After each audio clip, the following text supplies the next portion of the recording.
À la tête de cette imposante délégation de députés et sénateurs catholiques venus en pèlerinage de la bienheureuse annualité Ngampeta, le cardinal Ambongo n'a pas hésité de visiter les différents chantiers amorcés par le gouvernement Bassiani-Nunga, notamment ici sur ces tronçons Bolé-Bolé-Mambati, où il a décidé de briser le silence. Ce que j'ai vu, je serai le premier à en témoigner. C'est aussi à cause de ça que je suis venu jusqu'ici.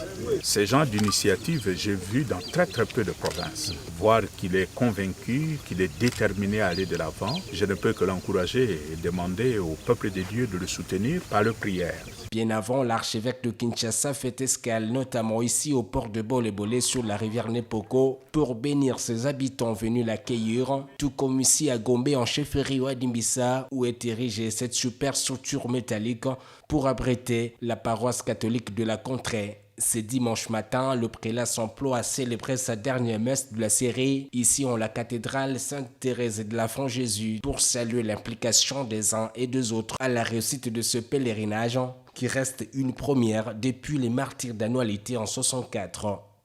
Pour l'autorité provinciale, cette édition, qui a connu la participation de personnalités telles que la première dame du pays, Denise Nyankirouti Sekedi, sonne comme un éveil pour la restauration de la mémoire de l'illustre disparu, dont la canonisation reste l'ultime étape.